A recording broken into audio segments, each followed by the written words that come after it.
एक टोपियों का व्यापारी, ये कहानी का नंबर है 19। इसके पहले की कहानी तुमने ध्यान से पढ़ा होगा, सुना होगा, एक दूसरे को बोला होगा। अब आज मैं टोपियों का व्यापारी ये कहानी बोलने जा रहा हूं। एक व्यापारी रहता। व्यापारी का मतलब क्या है?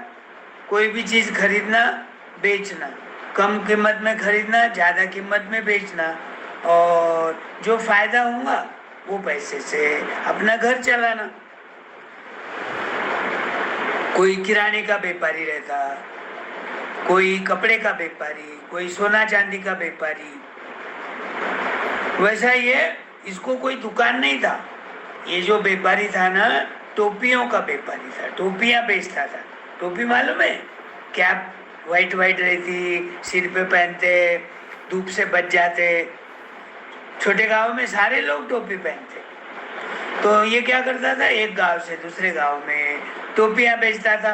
एक पेटी रहती थी उसके पास, उसमें बहुत सारी टोपियां रखता था, खाने का सामान उसी में। सिर पे पेटी रखकर टोपी वाला आया, टोपी वाला आया, जिसको भी टोपी खरीदना है टोपी ले लो, टोपी ले लो। उसके हाथ में एक घंटी रहती, घंटी बजाता, सारे बच्चे जमा हो जाते। अरे घंटी बजाने वाला कौन आया अपने गांव में? देखते, फिर वो अपने माँ बाप को जाके बोलते कि टोपी वाला आया है मम्मी, टोपी वाला आया है पापा, मेरे को टोपी होना। फिर वो टोपी खरीद लेते। तो ऐसा ये व्यापारी टोपियों का है ना, एक गांव से दूसरे गांव जाता था। वो गांव में 7-8 टोपियां बिक गई, फिर आगे के गांव जाता था।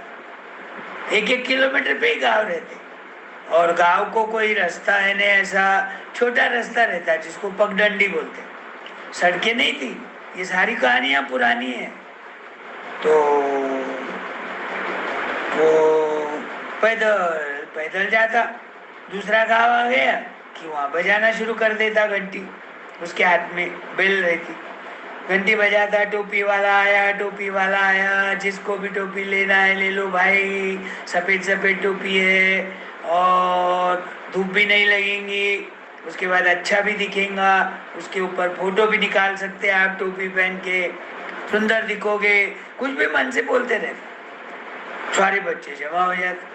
फिर अपने माँ बाप को, नजीक नजीक तो घर रहते लगकर, अपने माँ बाप के घर को जाकर बोलते टोपी वाला आया है मम्मी पापा, हमको टोपी होना, टोपी होना, पहले की पुरानी टोपी फट गई, कुछ तो रीजन बोल।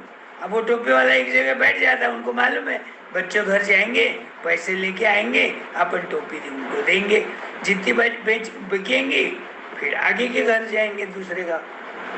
ऐसा करते करते करते रोज टोपियां बेच के अपना शाम के समय में घर को चले जाता था। दूसरे दिन वापस वो बड़े दुकान से टोपियां खरीदता, और पेटी में जितनी बैठती उतनी ही टोपी ले जाती। वो टोपियों में की भी कुछ बिकती, कुछ वापस आ जाती। रोज उसका यही काम। तो एक दिन क्या हो गया, वो एक गांव में टोपियां बेचा, 10-15 टोपियां बिक गई। फिर आगे के गांव गया, वहां भी कुछ 4-5 टोपियां बिकी, दोपहर हो गई। उस दिन उसको है ना उपवास था, एकादशी रहती ना, एकादशी का व्रत, जिस दिन ज्वारी की रोटी, चावल, अनाज नहीं खाते, उस दिन तो मालताल खाते। क्या? साबुदाने का वड़ा, राजगिरे का शीरा और शेंगादाने के लाडू, अलग अलग प्रकार के फ्रूट्स, कर्ड, ये सब खाना पड़ता है उपवास के दिन। तो उसकी मिसेस ने उसको सारी चीजें थोड़ी थोड़ी थोड़ी करके एक टाइम खाने पूर्ति बांध के दे दी थी। अब उपवास होने से सुबह कुछ नहीं खाया, तो रास्ते में थक गया, पाँव दुखने लग गए। उसने सोचा आज क्या करेंगे, एक बावड़ी के पास बड़ा झाड़ देखेंगे और झाड़ के नीचे पेटी उतार दूंगा, बावड़ी के पास जाकर उसकी सीढ़ियों पर से उतर के हाथ पाँव मुंह धो के फ्रेश हो जाऊंगा और फिर उपवास छोड़ूंगा। फिर उसने साबुदाने की खिचड़ी खाई, दही खाया और शेंगादाने का लाडू खाया और राजगिरे का शीरा। तो कितना अच्छा लगता, उपवास को चलता हो, रवे का शीरा नहीं चलता। लेकिन राजगिरे का शीरा चलता, आलू का शीरा चलता, और फिर ऊपर से वेपर्स भी दिखे एक पोटली में। वेपर्स तो तुमको कितने भाते हैं, आलू के वेपर्स, पोटैटो वेपर्स। तो अब ये सारी चीजें खाने से क्या हो गया, उसको आ गई सुस्ती। सुस्ती आ गई तो थोड़ा वो खेत में ही अपना हाथ का सिराना करके लेटे रहा, कुछ भगवान का नाम बोलते बोलते बोलते उसको आ गई नींद। अब सोने के पहले पेटी ढकने का भूल गया, वो खाने का सामान निकाला और पेटी खुली रह गई। पेटी में तो टोपियां थी, अब टोपी पहन के सो गया, धूप नहीं लगना बोलकर। अब वो झाड़ के ऊपर बहुत सारे बंदर थे। एक बंदर की नजर नीचे गई, अरे नीचे एक आदमी टोपी पहन के सोया है, उसके सिरहाने के पास बाजू में बड़ी पेटी है और पेटी में बहुत सारी टोपियां हैं।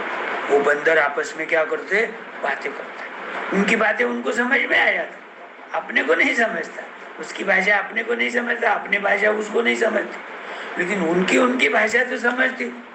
बोले एक बंदर उसमें जो मुखिया था, वो बोला ऐसा करता हूँ मैं, धीरे धीरे धीरे धीरे नीचे उतरता हूँ, पाँव की आवाज भी नहीं आने दूंगा, और वो पेटी में से एक टोपी लेके आ जाऊंगा। मैं आने के बाद तुम चले जाना, एक एक एक एक करके, आवाज नहीं करना, उसकी नींद खुल जाएंगी, फिर मेरे पास ही टोपी रहेंगी, तुमको टोपी नहीं मिलेंगी, और पहले ही एक साथ गए तो वो हल्ला हो जाएगा, वो नींद खुल जाएंगे उसकी। एक बंदर नीचे उतरता, हल्लू धीरे धीरे पेटी के पास जाता, एक टोपी निकालता, सिर को लगा के देखता, वो नहीं आ रही, छोटी है, रख देता। दूसरी निकालता, और ये तो बहुत ढीली हो रही, ये तो उड़ी मारते ही गिर जाएंगी, वो भी रख देता। तीसरी टोपी ढूंढ के हल्लू हल्लू एक निकालता, देखता तो फिट बैठ गई, हाँ ये अच्छी टोपी है। अब झाड़ पे चढ़ जाता, अब सारे बंदरों को बोलता तुम भी जाओ, धीरे धीरे जाओ, एक एक करके जाओ, और अपने सिर को जो माप की बराबर आती है ना, टोपी लेके आ जाओ। अब सारे बंदर आ गए, पेटी में की सारी टोपियां खत्म हो गई, कुछ बंदर को तो मिली भी नहीं, इतने सारे बंदर थे। अब ऊपर बैठ गए। अब ये क्या है, दोपहर में ज्यादा नींद थोड़ी आती, थोड़ी देर होते ही उसकी नींद खुल गई। गया पावड़ी में, सीढ़ियों पर से उतर के हाथ पाँव धोया, पानी पिया, मुंह धोया, आँख को पानी लगाया, सुस्ती चली गई। उसको लगा बची हुई टोपियां दूसरे गांव बेच के अपने गांव को चले जाएंगे शाम होते। आते ही देखता तो क्या, पेटी में एक भी टोपी नहीं, और वो परेशान हो जाता, किधर गई टोपियां कहाँ गई मेरी, चोर आया क्या, पेटी तो नहीं ले गया, टोपियां कैसी ले गया हूँगा, काहे में रख के ले गया हूँगा, क्यों ले गया हूँगा, मेरी गरीब की, व्यापारी की, बेचारी की टोपियां ले जाना उसका यही चोरी करने का काम है क्या। ऐसे करते करते करते ऊपर देखा, ऐसा अपनी नजर जाती है ना किधर, ऊपर झाड़ के ऊपर देखा तो क्या, सारे बंदर, 50 बंदर, और सबके बंदरों के ऊपर, सिर के ऊपर टोपी। अरे बंदरों ने टोपी ले गई, अब कैसे करेंगे। अब बंदर की एक बात वो आदमी को मालूम रहती, अपन जैसा करेंगे, आदमी जैसा करेगा वैसा बंदर करता। तो वो क्या करा, नीचे बैठा, बंदर के पास देखा, अपना थोड़ा नाक खुजाया, वैसा करा। सारे बंदर उसके पास देख रहे थे, वो भी नाक खुजाने लग गए। उसको दांत से ऐसा थोड़ा टेढ़ा मेढ़ा मुंह करके देखने लग गया, वो भी ऐसा दांत से हिस आवाज करने लग गया। वो अपना हाथ को खुजाने लग गया, वो भी खुजाने लग गए।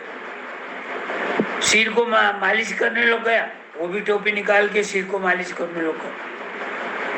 अब उसने क्या किया, अपने सिर पर की टोपी लिया और जोर से जमीन के ऊपर फेंका। अब बंदर भी अपनी अपनी टोपी निकाले और जमीन समझ के वो भी आदमी की नकल करने को गए, टोपी नीचे डाले, नीचे डालते ही नीचे गिर गई सबकी टोपियां जिधर। अब वो व्यापारी झटपट जल्दी जल्दी जल्दी जल्दी जल्दी टोपियां जमा करके अपने पेटी में रखा और दूसरे गांव निकल गया। तो आदमी होशियार था, आदमी के बंदर की बात उसको मालूम थी, इसलिए उसकी टोपियां उसको मिल गई। रुका था व्यापारी रहता और अब क्या करे, रोनी सूरत हो गई, नुकसान हो गया बोल के घर जाता था तो उसका नुकसान हो जाता था। तो ये कहानी पर से होशियार होना चाहिए। वो व्यापारी कितना होशियार निकला। हाँ, और घबराना नहीं चाहिए ऐसे समय में। बंदर कितने सारे भी रहे तो सारे बंदर वो आदमी करे वैसा करते, बंदर ही उल्टा परेशान हो गया। अरे यार, अपनी टोपी चिपके चुप चली गई, व्यापारी तो चले गया। बंदर सैड हो गए, आदमी खुश हो गया और आगे की गांव जाकर सारी टोपियां बेचकर अपने घर चले गया। और ये रास्ते में क्या किस्सा हुआ, सारा किस्सा अपनी औरत को और बच्चों को एक्सप्लेन करके बताया। बच्चे खुश हो गए, अच्छा हो गया, बोले पापा आपकी होशियारी बताया उस बंदर को बोलकर टोपियां बच गई, नहीं तो हम तो रहते थे तो हमको तो डरते थे हम तो ऐसा होशियार होना चाहिए। आई ध्यान में बात। ओके।